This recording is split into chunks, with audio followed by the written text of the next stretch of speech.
Hello and welcome back to the Elevated Entrepreneur Podcast. Low key, I forgot the name of the podcast. I'm your host, Raylen Davis, and as always, I usually have a guest, but today I'm going solo dolo because I have some things I wanted to talk about.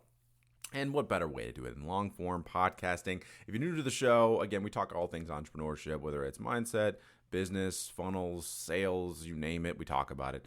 And one of the things that we could do to help, if you look in the description, we actually have two things I think could be of use to you. One is that if you're newer to entrepreneurship, building an offer is incredibly important. And for those who don't know what an offer is, it's really how you articulate what you actually do. And to help you with that, we have a guide. It's free, free 99. Go check it out.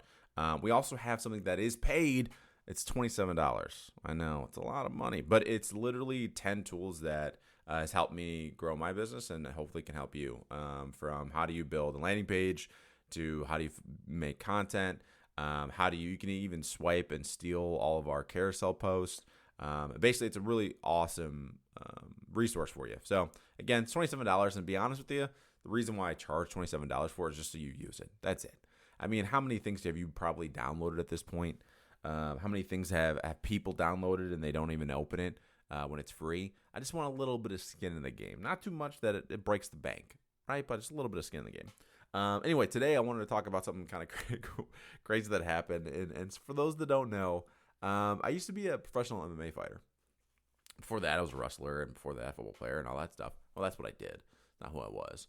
It's a whole other thing. Anyway, I did MMA for a long time and went back to Jujutsu a couple of years ago, maybe 2 years ago, and was training for a year solid. And because it's interesting, when you're doing MMA, for those that are curious, you do Jiu-Jitsu enough to be dangerous. You don't really do it for the art of Jiu-Jitsu itself. And I went back and I was like, I actually, want to, progress and learn and especially, learn the gi, which is the silly pajamas we wear. Instead of doing everything in no gi, which is no pajamas. Anyway, so I stopped training after I had a competition and over a year ago, and I stopped training. And I said, because I was building, my business, had a lot of things going on. There was a couple things we were working on, my consulting, our academy. There's a lot of things that we were kind of focused on building. And so I said, when the business gets to this goal, I set a financial goal. I said, when we get to six figures, then I'll go back to jiu-jitsu because then I can relax. Silly me, right? And I thought I can relax once I get there. And what was interesting was that I hit the goal a while ago, and still never went back. Like the goal just kept getting bigger, right? Then it was like not a financial goal, but once I figure out this problem, then I'll go back. And I don't have time to go to jiu-jitsu, and just making a lot of excuses. And I never thought I would say this, and it sounds even hard for me to say, and it almost still pains me to say this, which is Mark Zuckerberg helped me get back into the gym. I know, it sounds weird even coming out of my mouth, but recently I'm watching him on the Joe Rogan podcast, and he recently got into MMA training. He got into jiu-jitsu. He's like doing some striking stuff, and he was talking about all the benefits, and it's all stuff I've heard before. It's also that I've experienced, but it's just the idea of working on something that's not work related. It's the idea of improving yourself and getting into that flow state. And then when you're done, you have all these ideas when you're done with training, and you never feel bad about going to training, right? Like afterwards, I always say same thing with like lifting weights. Or going for a run or whatever, you may not want to do that thing, but no one ever gets done with a workout. It's like, man, I'm so mad I did that. Like, no, like you usually feel better. And so anyway, I'm listening to that. I'm like, man, I need to get back into the gym.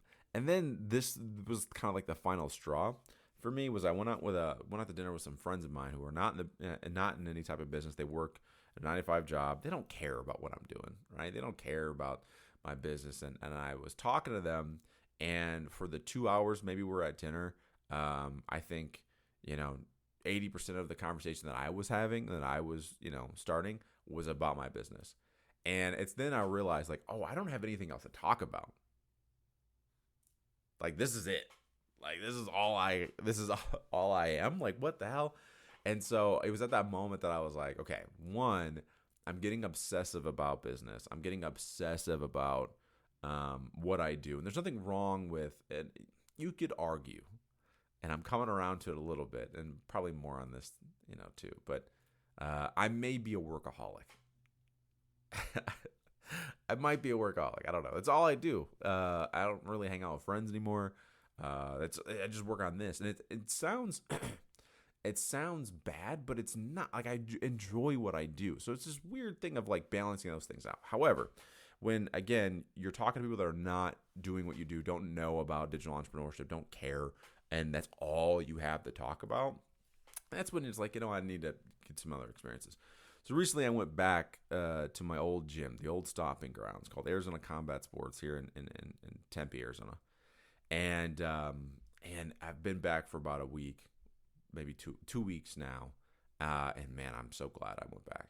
And there's so many things that like come with it that it's not just the training. Let me see if I can put it in terms, in words. Is that when I'm stuck on a problem, it's really nice to be able to get away from the problem and solve other problems. Like, this isn't relaxation, this isn't rest, because I'm still active, right? Like, I'm actively doing things. I'm solving different type of problems. And there's a saying in Jujutsu we always say, which is like, Jujutsu is everywhere. Jujutsu is everywhere. And what it means is that like even the simple thing of like solving a problem and working on your craft in Jujutsu, that's life, right? Like, you have to be this idea of being an expert in a certain area will only get you so far. But in Jiu-Jitsu or in MMA, you kind of have to be a master of all, right? You kind of have to figure it all out. There's also a huge benefit, not to make this into this whole episode into like, hey, let me sell you on going to Jiu-Jitsu. But here's to me, I was just having a discussion with everybody. I said the biggest benefit for entrepreneurship for going to Jiu-Jitsu is you can't have an ego in Jiu-Jitsu. Your ego can A, get you hurt, or B, could stunt your growth in Jiu-Jitsu. And again, sounds a lot like life, right? So a great example of this is even if I get a little high and mighty on myself, if I go, man, like that piece of content was good, or like, man, I'm crushing it in business, or whatever. And granted, I don't do that very often because I'm kind of hard on myself.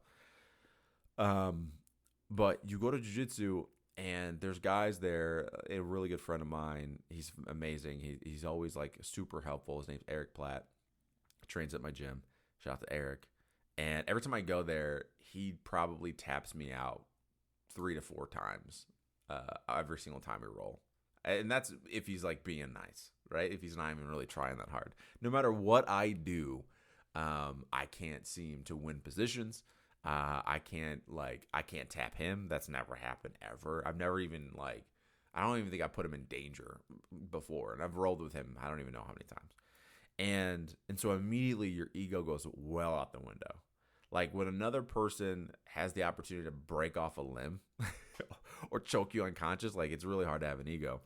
And I think I literally was jokingly, I wasn't joking, but I think every entrepreneur should do jiu-jitsu. Every single one. It should be mandatory. And it's because it also teaches you about patience.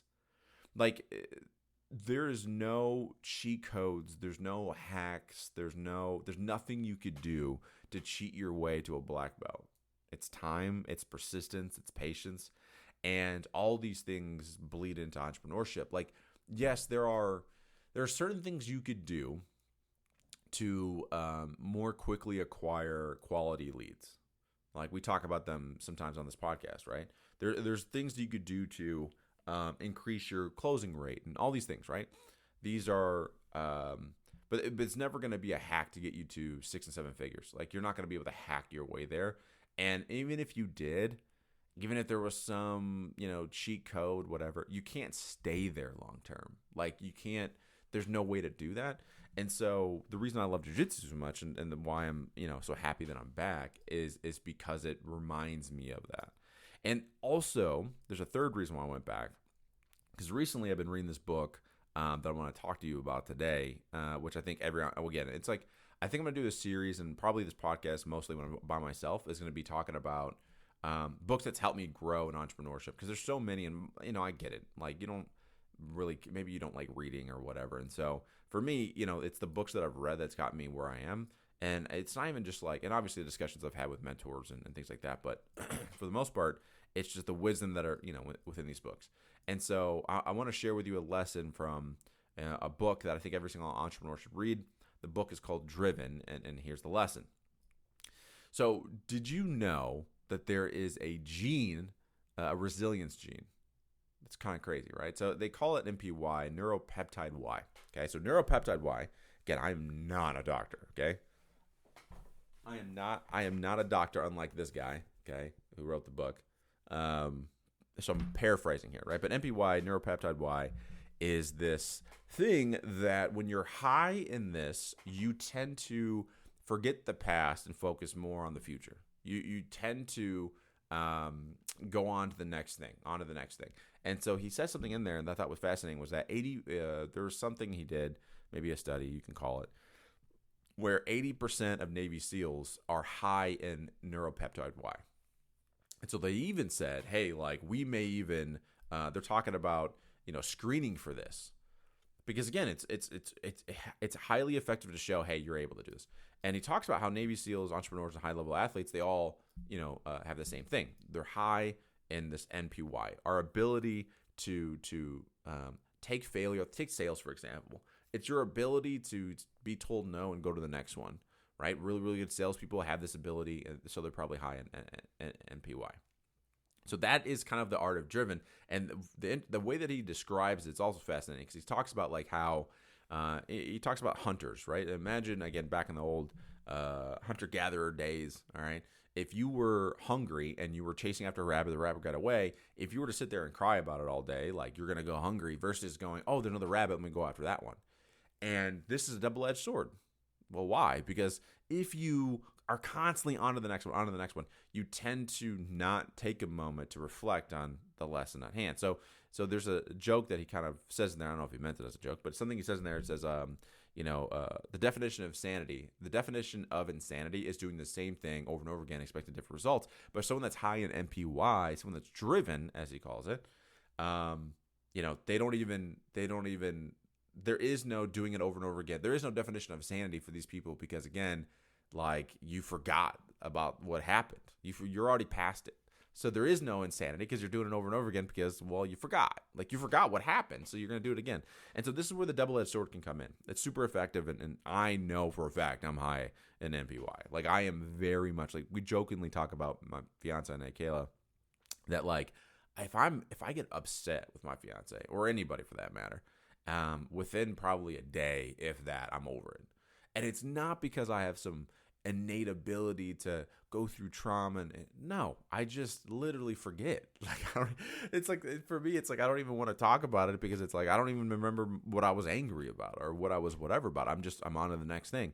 And so that's the first thing that I thought was fascinating about what I learned so far in the book.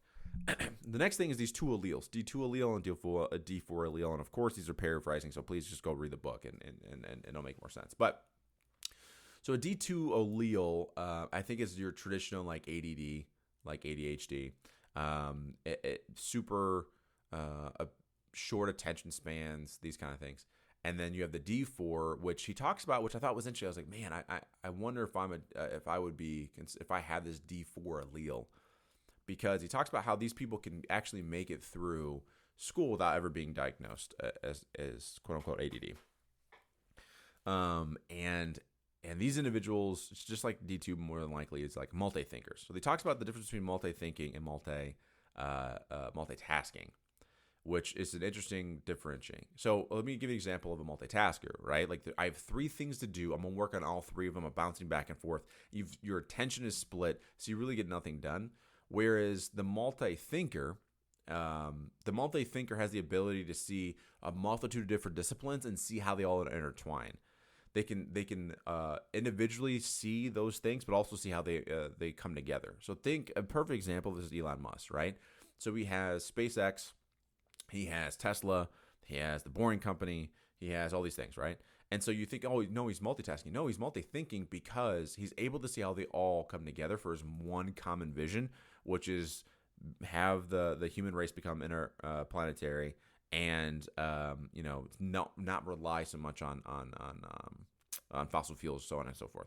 And so they all go into the same direction. They just all serve different purposes, which is fascinating, right? And so when you look at entrepreneurship, there's certain individuals have a really good ability to like really niche down and really focus on one result, one audience, and they tackle it. And then there's some of us that, we almost get like shamed for wanting to do multiple things at once, because we can see how they all blend together. We can see how they all kind of fit. And what's interesting is after reading this book, I realized like, oh, there's nothing wrong with me. Like, there's nothing wrong with me per se. I just got to figure out how to utilize this tool that I have. Because, I mean, think about it, right? I think back to my old, MMA days. You can't dwell on your last fight if you lost.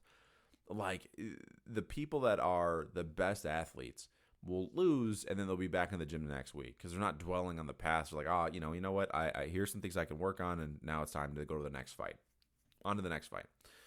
The problem is when you are constantly reliant on that dopamine hit. And that's something else I've learned from this book. Again, can't recommend this book enough. Because I realized something about myself, which was that I am highly addicted to the next thing. Like, super addicted to the next thing. And I'm fortunate that, like, I never found a vice like alcohol or drugs. But I can totally say I would be an alcoholic. Because I get obsessive about things, and I have to do the next thing. Perfect example is like whenever something is stagnant or steady, right? I automatically come up with a new idea and something that we could do, and a new type of service we can provide, or something, right? Or a new offer altogether. And so what I did, subconsciously maybe, but consciously at some level, is that I know I have to be building something. I always have to build something. So when we created the Elevated Coaches Academy, and this idea was, again, bringing coaches together, bringing just digital entrepreneurs in general together, to improve ourselves, right? To improve ourselves, to grow our business faster. Because if you heard me talk about this before, Mr. Beast was on the Joe Rogan podcast a while ago. The guy who's like has the most views or streams or whatever on YouTube. And he talked about when he first started out, he had this mastermind of other people that also wanted to be, YouTube famous or have really good YouTube channels. And so they all kind of failed together. And by failing together constantly every single day, they learned faster. And that's kind of the premise of the Coach Academy. The other part of it too is that, there's so many coaching programs out there, and a lot of them are outstanding. But I wanted to play with this experiment of like, all right, can we get to the point? What about the people that just like, they don't need more information, they need more accountability? What about the people that like, they really just need a community? They need that partnership, that connection, and they need to start thinking a little bit differently. Because look, if you're building in a silo, let's say you go and you do a program that's very specific. Hey, here's your outcomes. Which, by the way, nothing wrong with this. But let's say you went through that, you're only going to be seeing a certain kind of way to grow a business. Whereas in our program, it's interesting when we have like a mindset coach, when we have, a consultant that's doing like fractional HR work, and when we have all these different types of businesses in there, and they're all experimenting and saying, hey, I made this content, this is what it did, or here's the way I'm doing my sales calls, which is the way, like, perfect example of this is like, I've been in sales a real long time, and I'd like to say I'm pretty darn good at it, right? And the only reason why I'm saying that is because of results, but also because of how much time I spent in it. Like my past life, and when I was in corporate, like I was doing 200 dials a day. I was meeting in person with people, up to 5 times a day, every single day. And so I got a lot of reps in. And so the reason why I say like I'm pretty darn good at sales is just simply, I think it's just because of the reps. But even me, regardless of how long I've been in sales, I still learn shit that's new, right? Like, I've never been a big fan of, the way my sales process works is I like to do one and done. You come on the call, it's 30 minutes, sometimes it goes longer.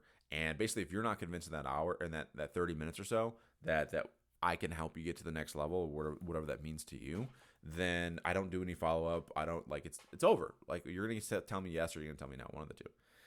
However, there's somebody else that's in our program. His name's Kyle. Shout out to Kyle. Him and I also do some work together in corporate space. And he's been in sales probably longer than me, maybe. He's been in sales leadership. He's been coaching in sales, actually, probably the same, if not longer than me. But he really enjoys the 2-step process. He enjoys doing a 15-minute call to qualify you per se, and make sure it's the right fit. And then he'll spend another 30 minutes on the pitch, so to speak. So, but even that, I'm like, that's interesting. Like, I wonder, would that fit for me? Like, could I do that? Like, would that be a waste of time? And so my point is, in doing the academy, you're going to see a whole bunch of different people. With all that being said, I have no idea why I started talking about the academy. There was a purpose to this, I swear. The reason I created the academy. So I know inherently that I always have to be building something, right? Like, that's what keeps me going. It keeps my dopamine going. Like, I have to create. And so selfishly, I created the academy secretly, maybe not so secretly, so that I can see multitude of different offers every single day. That's the goal. Because in the academy, right, we do these office hours where you'll come and chat and you'll talk to me about what your offer is or what you want to do and whatever. And so in real time, like, I'll build out your offer. Like, I'll be like, hey, maybe we do it this way. And, here's the audience that I would recommend and here's how you would target them. And so in like 30 minutes to an hour, I can give you the idea to grow the business. And that keeps me stimulated. And so what was fascinating about the realization of, that's why I created it. Like, to be honest, I didn't create it because it would make the offer better. I didn't create it because it would make, the academy better and because, like, the clients would be happier. And that was like a byproduct. But to be honest, I created it because that's something that I needed. That's something that I needed to keep going and get excited about showing up every single day.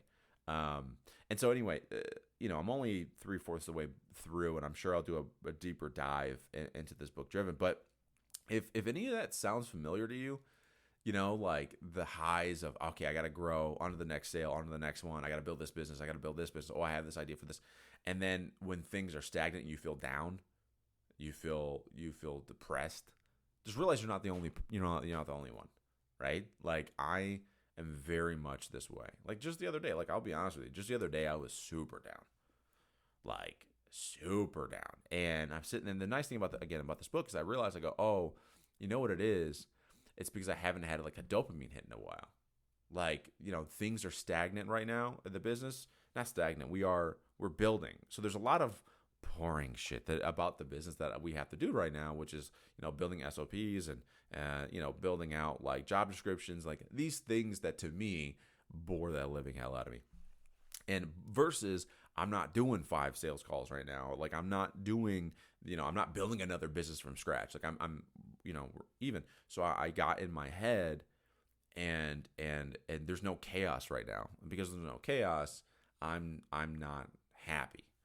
And so I got super down. So again, if this sounds like you, I'm not saying that this book is going to cure all of that. I'm not saying that, Driven is going to be, your answer to improving your life and whatever. But it does help with awareness. And I think that's the key of reading books like these, is that you can get more awareness of like, this is why I feel this way right now. This is why, like, whatever. Like, honestly, I think one of the if there was a keys to success, one of them would be self-awareness.